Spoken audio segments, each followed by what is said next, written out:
Hello friends, welcome back to Pi Study Circle. My name is Tabassum. So guys, आज की video में हम लोग डिस्कस करेंगे 10th क्लास का जो हिंदी का हमारा चैप्टर है, जिसका नाम है नेताजी का चश्मा, और जिसको लिखा है स्वयं प्रकाश जी ने।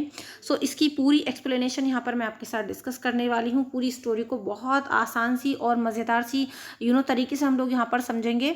मेक श्योर आपको वीडियो को लास्ट तक देखना है, स्किप नहीं करना। और अगर आप मेरे चैनल पर न्यू हैं और अभी तक सब्सक्राइब नहीं किया है तो भी फटाफट से सब्सक्राइब कर लीजिए, क्योंकि आपका हिंदी का A to Z complete syllabus यहाँ से कंप्लीट होता है, और साथ ही साथ आपका इंग्लिश का भी। तो अपना डिफरेंट सब्जेक्ट्स की स्टडी के लिए मेक श्योर चैनल को सब्सक्राइब करें, वीडियो को लाइक एंड शेयर करें, और जो भी आपका डाउट होता है do comment in the comment section. So guys, इस पर्टिकुलर वीडियो में हम लोग बात करेंगे इस चैप्टर की पूरी स्टोरी को, और नेक्स्ट वीडियो में हम लोग इसके इंपॉर्टेंट MCQs करेंगे डिस्कस। तो चलिए शुरू कर लेते हैं। देखिए, सबसे पहले यहाँ पर मैं आपको बता दूं कि अगर हम इस चैप्टर को पढ़ें according to the new session, मतलब सेशन 22 के अकॉर्डिंग, तो आपको पता है कि CBSE ने अपना न्यू सिलेबस, मतलब न्यू पेपर का पैटर्न रिलीज कर दिया गया है। अगर हम बात करें सेशन 2022 के लिए, तो आपका जो है टर्म 1 के अंदर ये चैप्टर आने वाला है। टर्म 1 जो कि आपका टोटली MCQ बेस्ड होगा। तो टर्म 1 के अंदर आपका ये चैप्टर होगा जिसमें आपके टोटल MCQ क्वेश्चन ही पूछे जाएंगे। तो गाइस, जब हमारे किसी चैप्टर से MCQs आते हैं तो हमें ज़रूरत होती है कि हम उस चैप्टर को बहुत डिटेल में और अच्छे से पढ़ें। तो इस चैप्टर को हम उसी पॉइंट ऑफ व्यू से पढ़ेंगे कि जो भी आपके MCQs पूछे जाएंगे, आपका एक भी MCQ नहीं छूटने पाएगा। साथ ही साथ आपके इंपॉर्टेंट MCQs के लिए मैं नेक्स्ट वीडियो में लेकर के आऊँगी आपके इंपॉर्टेंट MCQs। तो चैनल को सब्सक्राइब करके रखें ताकि आपसे एक भी वीडियो छूटने ना पाए। चलिएगा, शुरू कर लेते हैं। थोड़ा बहुत सबसे पहले हम स्वयं प्रकाश जी के बारे में जान लेते हैं, क्योंकि उनके ऊपर भी आपका MCQ यहाँ पर आ सकता है। तो देखिए, स्वयं प्रकाश जो थे, उनका जन्म 1947 में इंदौर यानी मध्य प्रदेश में हुआ। ठीक है। अभी वैसे जो हमारे ये स्वयं प्रकाश जी हैं, ही इज़ नो मोर, तो इनकी मृत्यु हो गई है। तो वो अभी मैं आपको बताऊंगी कब हुई, लेकिन अभी आपकी जो बुक है ना, इसमें कहीं मेंशन नहीं है ये बात कि हाँ इनकी डेथ हो गई है। तो स्वयं प्रकाश का जन्म 1947 में हुआ। आप इस तरीके से याद रख सकते हैं कि भाई जिस साल हमारा देश आज़ाद हुआ था उस साल इनका जन्म हुआ था, इंदौर मध्य प्रदेश में। मैकेनिकल इंजीनियरिंग की पढ़ाई करके एक औद्योगिक प्रतिष्ठान में नौकरी करने वाले स्वयं प्रकाश का बचपन और नौकरी का बड़ा हिस्सा कहाँ पर बीता था? राजस्थान में। ठीक है। और इसमें तो देखो, आपकी बुक में ये कहा गया है कि फिलहाल स्वैच्छिक सेवानिवृत्ति के बाद वे भोपाल में रहते हैं। तो देखिए, अभी जो है हमारे जो स्वयं प्रकाश जी हैं, ही इज़ नो मोर। 2019 में इनकी जो है डेथ हो गई है। तो आपको ये चीज़ भी ध्यान रखनी है। ठीक है। तो बिल्कुल आप ये ध्यान रखेंगे कि अब स्वयं प्रकाश जी हमारे बीच में नहीं है। 2019 में इनकी मृत्यु हो गई। और आगे है गाइज, ये वसुधा पत्रिका के संपादन से जुड़े थे। 8वें दशक में उभरे स्वयं प्रकाश आज जो है समकालीन कहानी के महत्वपूर्ण हस्ताक्षर हैं, ऐसा इसमें कहा गया है। और जो इसमें मेन है, देखिए, उनके 13 कहानी संग्रह प्रकाशित हो गए हैं, जिसमें सूरज कब निकलेगा, आएंगे दिन अच्छे भी, आदमी जीत का आदमी और संस्थान उल्लेखनीय है। ठीक है। तो ये मेन चीज़ें जो है आप इनकी याद रखेंगे। इसके अलावा ये कहा गया है कि मध्यम वर्गीय जीवन के कुशल चितेरे स्वयं प्रकाश की कहानियों में वर्ग शोषण के विरुद्ध चेतना है। तो हमारे सामाजिक जीवन में जाति, संप्रदाय और लिंग के आधार पर हो रहे भेदभाव के खिलाफ प्रतिकार का स्वर भी है। तो देखो, अब हम बात कर लेते हैं अपने इस चैप्टर की, जिसका नाम है नेताजी का चश्मा। अब देखो, इस चैप्टर की जो थीम है वो बेसिकली क्या है, मतलब किस चीज़ को टारगेट करके ये चैप्टर कहीं ना कहीं लिखा गया है, या फिर क्या हमें इसमें से समझने को मिलता है, थीम क्या है इसकी। तो देखो, यहाँ पर आप इस पैराग्राफ के अंदर देख सकते हैं, चारों ओर से घिरे भूभाग का नाम ही देश नहीं होता। ऐसा नहीं है कि देश का मतलब चारों तरफ से पृथ्वी है, बस उस पर हम रह रहे हैं, वही खाली हमारा देश है। देश बनता किस चीज़ से है? देश बनता है उसमें रहने वाले सभी नागरिकों से।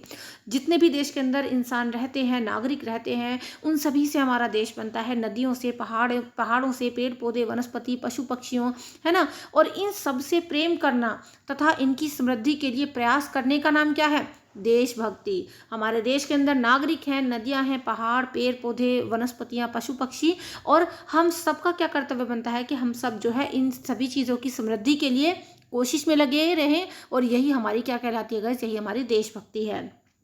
अगर हम बात करें इस चैप्टर की, नेताजी का चश्मा की, तो ये कहानी कैप्टन चश्मे वाले के माध्यम से, इसमें किसके माध्यम से बताया गया है? जो कैप्टन चश्मे वाला है ना, उसके माध्यम से देश के करोड़ों नागरिकों के योगदान को रेखांकित करती है, जो इस देश के निर्माण में अपने अपने तरीके से सहयोग करते हैं। हर इंसान कुछ ना कुछ सहयोग करता है, देश के मतलब योगदान देता है देश के को आगे बढ़ाने में या देश के निर्माण में।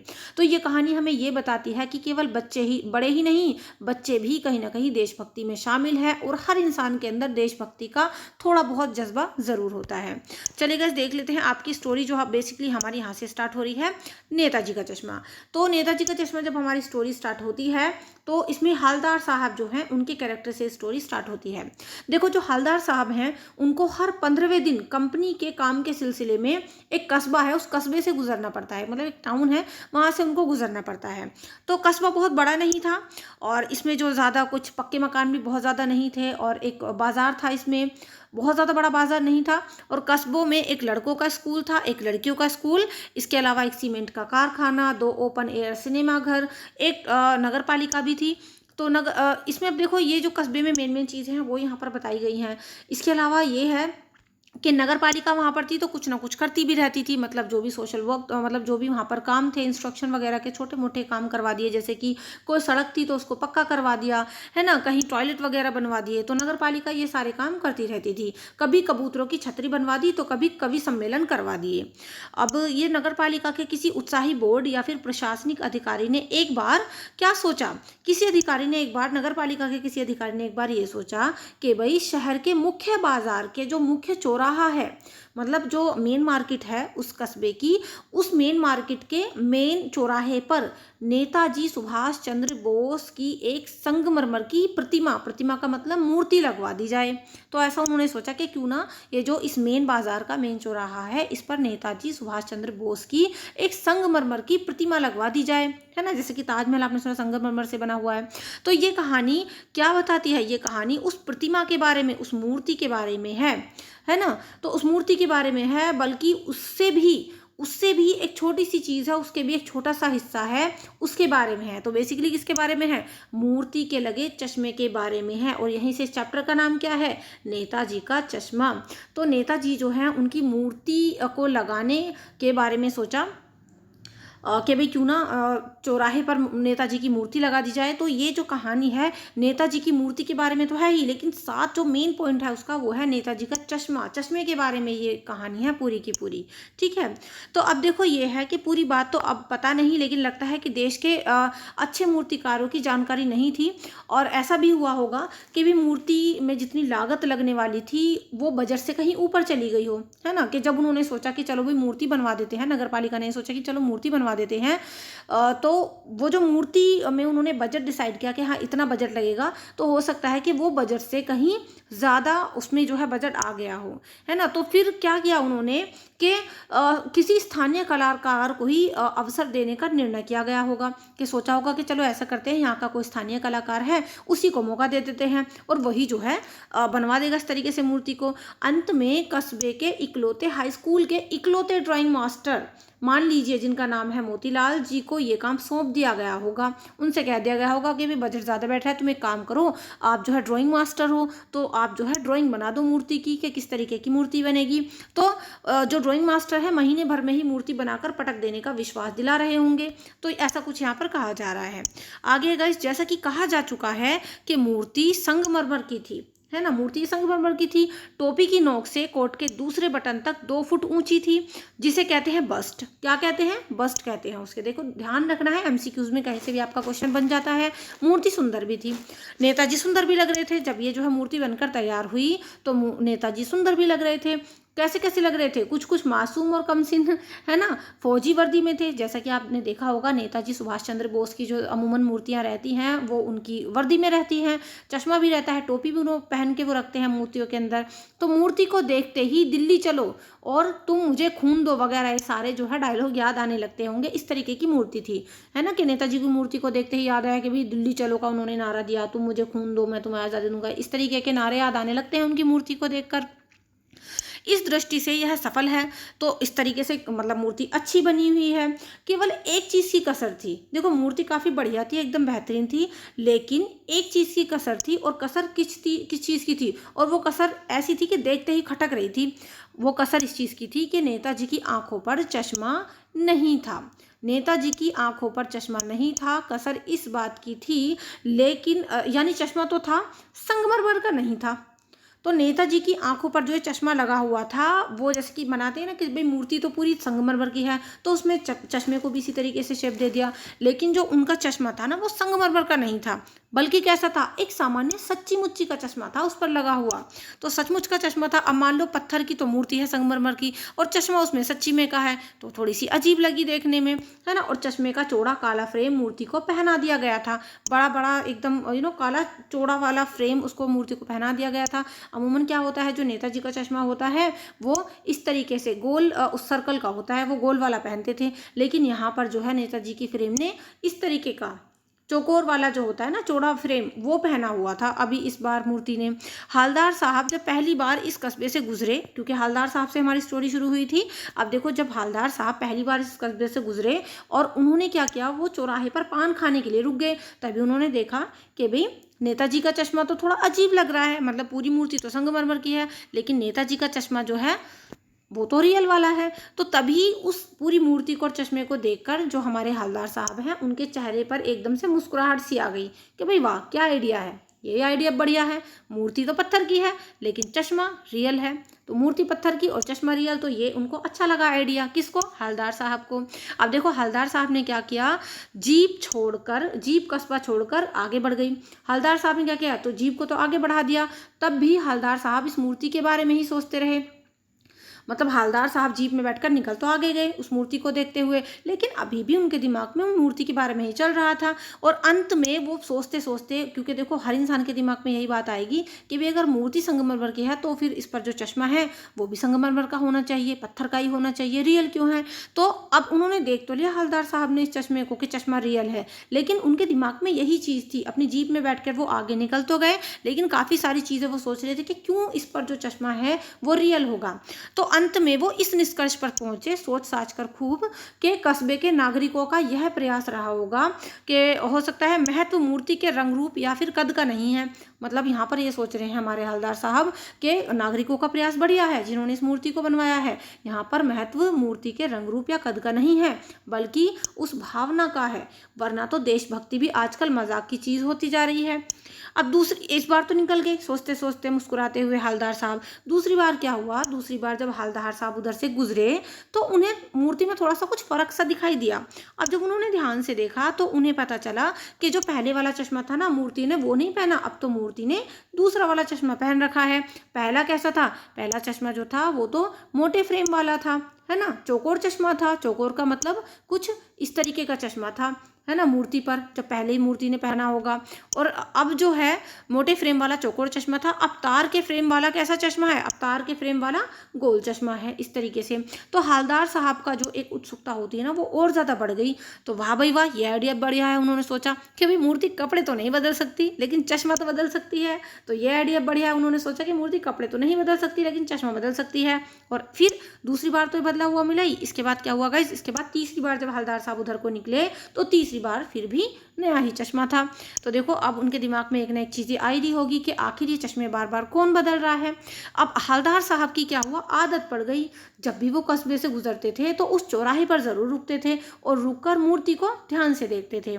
अब एक बार क्या हुआ, जब कौतूहल दुर्मनीय हो उठा, मतलब जब उनकी जिज्ञासा बहुत ज़्यादा बढ़ी, तो उन्होंने पान वाले से पूछ ही लिया कि भाई एक बात बताओ, ये बात है क्या, नेताजी का जो चश्मा है वो हर बार कैसे बदल जाता है, जब भी मैं आता हूँ नया चश्मा रहता है। तो पान वाले के बारे में थोड़ा सा यहाँ पर बताया गया है। पान वाले के खुद के मुंह में पान ठूसा हुआ था, है ना। अब पान वाले के बारे में थोड़ा सा डिस्क्राइब किया गया है, आपको पता होना चाहिए, एमसीक्यूज में आ जाता है। पान वाला एक काला मोटा और खुश मिजाज आदमी था। हवलदार साहब का जब ये प्रश्न उसने सुना कि भाई हर बार कैसे बदल जाता है नेताजी का चश्मा, तो वो आंखों ही आंखों में पहले तो हंसा। कौन हंसा? पान वाला, है ना। अब देखो बताया गया है कि उसकी जो टोन थी वो थिरकी और पीछे घूमकर पहले तो उसने जो है अपना पान थूका, क्योंकि उसने मुंह में पान थूक रखा था। और यहाँ पर ये भी बताया गया है कि उसकी जो है लाल काली बत्ती सी दिखाकर वो कुछ कहता है, मतलब पान वाला। तो क्या कहता है, वो कहता है कि ये काम जो है ना कैप्टन चश्मे वाला करता है। क्या काम?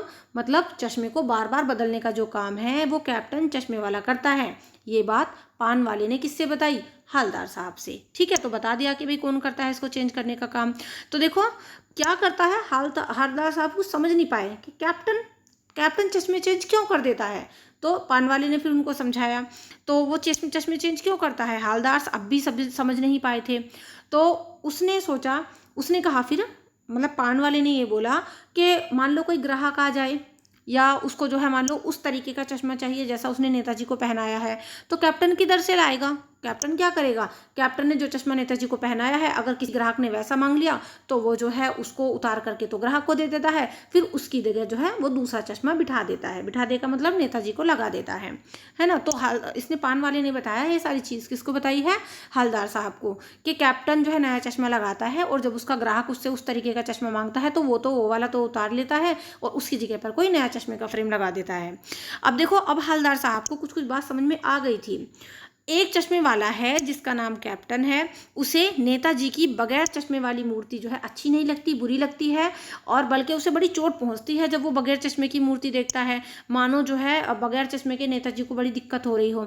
इसलिए वो बेचारा क्या करता है, अपनी छोटी सी दुकान में जितने भी उसके पास अवेलेबल होते हैं चश्मे, उनमें से कोई एक फ्रेम लेता है और नेताजी की मूर्ति को फिट कर देता है। लेकिन जब कोई ग्राहक आता है और वो वैसे ही चश्मे की डिमांड करता है, तो फिर वो क्या करता है, वो उस चश्मे को उतार कर जो है अपने ग्राहक को दे देता है और कोई नया चश्मा लगा देता है। ठीक है, तो ये सारी चीज़ कौन सोच रहे हैं? ये हमारे हवलदार साहब सोच रहे हैं कि हाँ भाई वो ऐसा कर देता होगा।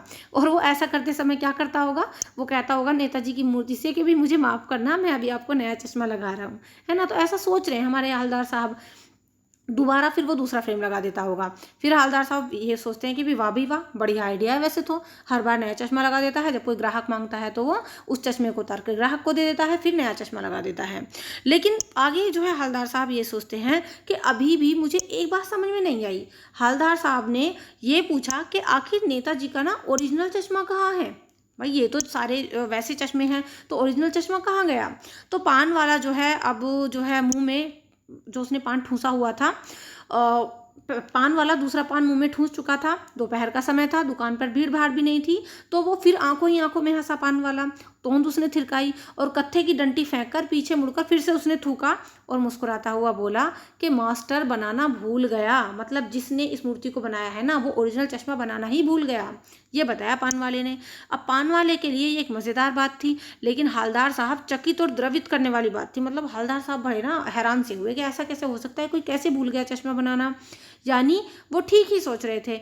मूर्ति के नीचे क्या लिखा था? मूर्तिकार मास्टर मोतीलाल, और वाकई वो कस्बे का कोई अध्यापक था।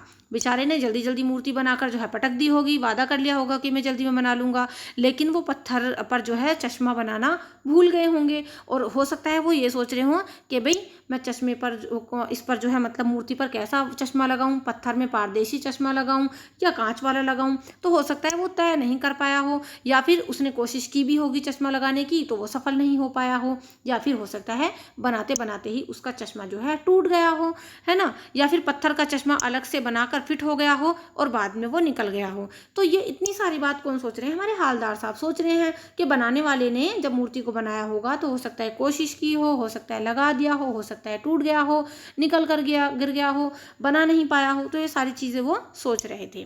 ठीक है, आगे है गाइस आपका हवलदार साहब को ये सब कुछ जो है बड़ा अजीब अजीब सा लग रहा था।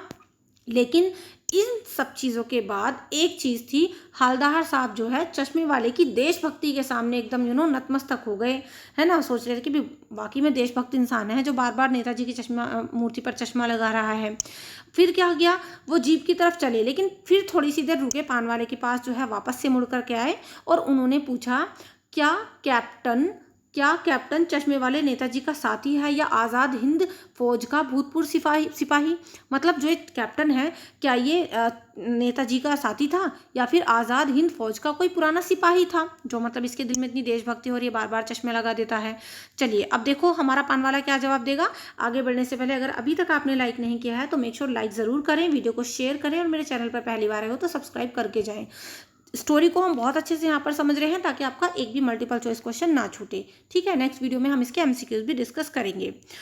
देखो पान वाला पान खा रहा था, पान पकड़े अपने हाथ में मुंह से जो है 1.5 इंच दूर रोककर उसने हवलदार साहब को ध्यान से देखा, फिर अपनी लाल काली बत्ती सी दिखाई और मुस्कुराकर बोला कि नहीं साहब, वो लंगड़ा क्या फौज में जाएगा, है ना। किसके बारे में बता रहा है वो कैप्टन के बारे में कह रहा है कि वो लंगड़ा तो पागल है, वो क्या फौज में जाएगा। देखो वो उधर से आ रहा है अभी, आप उसी से बात कर लो, उसकी फ़ोटो वोटो जो है छपवा दो कहीं, है ना। तो मतलब कुल मिलाकर पान वाला यहाँ पर कैप्टन का मजाक उड़ा रहा है, उसको लंगड़ा और पागल कहकर। अब देखो ये बात सुनकर हवलदार साहब को कुछ अच्छा सा नहीं लगा। उन्होंने सोचा कि भाई कैप्टन तो बेचारा देशभक्त है और इस तरीके से पान वाला इसका मजाक उड़ा रहा है, तो ये चीज़ अच्छी नहीं लग रही। और जब कैप्टन ने मुड़कर देखा कि भी हाँ उधर से उन्हें कैप्टन ने नहीं, सॉरी, जब हवलदार साहब ने मुड़कर देखा कि भी हाँ उधर से वो कैप्टन आ रहा है, तो हवलदार साहब एकदम भौचक्के से रह गए। क्यों?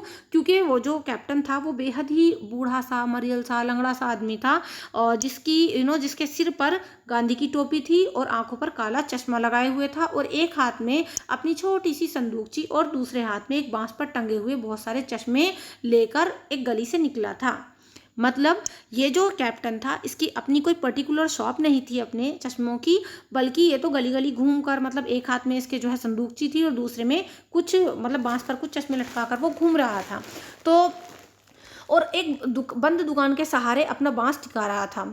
तो अब देखो इस बेचारे की तो दुकान भी नहीं थी, ये तो फेरी लगाता है। तो हवलदार साहब को बड़ा दुख सा हुआ ये चीज़ देखकर, तो पूछना चाहते थे कि इसे भी कैप्टन क्यों कहते हैं, भाई है तो ये चश्मे वाला, इसको कैप्टन क्यों कहते हैं। तो देखो क्या इसका वास्तव में यही नाम है।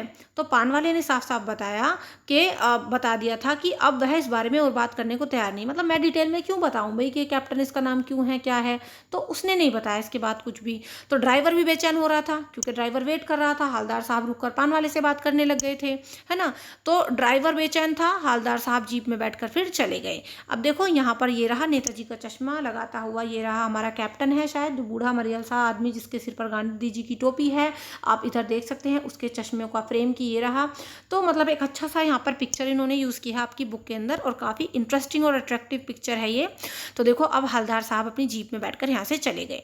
अब क्या हुआ उसके बाद लगभग 2 साल तक हवलदार साहब अपने काम के सिलसिले में जो है उस कस्बे से गुजरते रहते थे, आना जाना उनका लगा रहता था, है ना। और जब भी वो जाते तो हमेशा देखते कि भाई नेताजी ने एक नया चश्मा लगाया हुआ है, कभी गोल फ्रेम का होता, कभी चौकोर होता, कभी लाल, कभी काला, कभी धूप का चश्मा, कभी बड़े कांच वाला चश्मा, गोगो का चश्मा।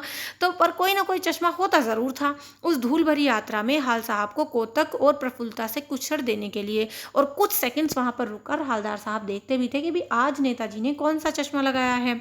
अब एक बार क्या हुआ गाइस, एक बार ये हुआ कि एक बार ऐसा हुआ कि मूर्ति के चेहरे पर कोई भी कैसा भी चश्मा नहीं था। अब उस दिन पान की दुकान भी बंद थी, चौराहे की ज़्यादातर दुकानें उस दिन बंद थी। अब देखो क्या हुआ यहाँ पर कि भाई जब सारी लगभग सभी दुकानें बंद थी, तो अगली बार भी, फिर उसके बाद अगली बार जो है वहाँ से हवलदार साहब गुजरे, तो अगली बार भी कोई जो है उनके मतलब फेस पर कोई चश्मा नहीं था। अब हवलदार साहब ने पान खाया और धीरे से पान वाले से पूछा कि भाई क्या बात है, आज तुम्हारे नेताजी की आंखों पर चश्मा नहीं है। अब इस बार क्या हुआ, पान वाला उदास हो गया ये बात सुन के। उसने पीछे मुड़कर अपने पान जो है थूका और सिर झुकाकर अपनी धोती से मतलब आंसू पूछते हुए, अपनी आंखों को पूछते हुए बोला कि साहब कैप्टन मर गया। मतलब जो नेताजी की मूर्ति पर चश्मा लगाता है कैप्टन, वो मर गया। और कुछ नहीं पूछ पाए हवलदार साहब, बस हवलदार साहब भी एकदम एकदम ऐसा मतलब रह गए सन्नाटे से में कि भाई बड़े दुख की बात है कि कैप्टन गुजर गया। कुछ पल तो वो चुपचाप खड़े रहे, फिर पान के पैसे देकर चुपचाप जीप में बैठकर वो आगे निकल गए। बार बार सोचते रहे। अब देखो फिर से हवलदार साहब सोच रहे हैं कि क्या हुआ होगा, क्या हुआ होगा उस कौम का जो अपने देश की खातिर अपनी घर गृहस्थी, जीवन, जिंदगी सब कुछ होम देने वालों पर भी हंसती है। मतलब उसने अपना घर बार छोड़ दिया। किसकी बात हो रही है? कैप्टन की, कि भाई उसका घर परिवार सब बिखर गया होगा, देशभक्ति थी उसके दिल में तो, और बस ऐसे ही चला गया वो। तो दुखी हो गए हवलदार साहब बहुत। अब देखो 15 दिन बाद हवलदार साहब फिर उसी कस्बे से गुजरे। कस्बे में घुसने से पहले ही हवलदार साहब ने ये सोच लिया था कि अब जो है मैं फिर से नेताजी की मूर्ति की तरफ को नहीं देखूंगा। क्यों? उनको पता था कि नेताजी की मूर्ति पर चश्मा नहीं होगा, क्योंकि मास्टर बनाना भूल गया था, और जो कैप्टन उस पर चश्मा लगाया करता था वो भी मर गया। तो सोचा कि आज जब रुकूंगा ना, तो ना तो वहाँ पर मैं पान खाऊंगा, ना ही अपनी गाड़ी वहाँ रोकूंगा, और मूर्ति की तरफ को मैं देखूंगा भी नहीं, बल्कि सीधा निकल जाऊंगा। तो उन्होंने ड्राइवर से ये कह दिया कि भाई तुम चौराहे पर रुकना मत, मुझे आज बहुत काम है, पान कहीं मैं आगे खा लूँगा, तुम्हें रुकना नहीं है। लेकिन देखो क्या था, हमारे जो हवलदार साहब जी थे वो आदत से मजबूर थे, क्योंकि पिछले काफ़ी टाइम से वो इस चौराहे पर कुछ सेकंड्स के लिए ही चाहे रुकते रुकते ज़रूर, और मूर्ति की तरफ देखते कि मूर्ति ने कैसा चश्मा पहना है। लेकिन अब तो कैप्टन मर गया था, चश्मा पहनती नहीं थी मूर्ति, है ना। तो आदत से मजबूर थे, कह तो दिया था अपने ड्राइवर से कि भाई हाँ रुकना नहीं है, लेकिन फिर भी रुक गए। कुछ ऐसा देखा उन्होंने रुककर कि वो चीख गए और उन्होंने बड़ी स्पीड से अपनी जो है ड्राइवर से कहकर अपनी जीप को रुकवाई और ब्रेक मारने से पहले ही तुरंत मतलब ब्रेक मारते मारते ही जीप से कूदकर बाहर निकल गए। अब रास्ता जो चल रहे थे लोग वो भी इस चीज़ को देखने लगे कि भाई कितनी तेज़ी से यहाँ पर हवलदार साहब उतरे हैं। जीप रुकते रुकते ही हवलदार साहब जीप से कूदकर तेज तेज कदमों से मूर्ति की ओर लपके और उसके ठीक सामने जाकर अटेंशन में खड़े हो गए, क्योंकि उन्होंने देखा कुछ ऐसी चीज़ थी। उन्होंने क्या देखा?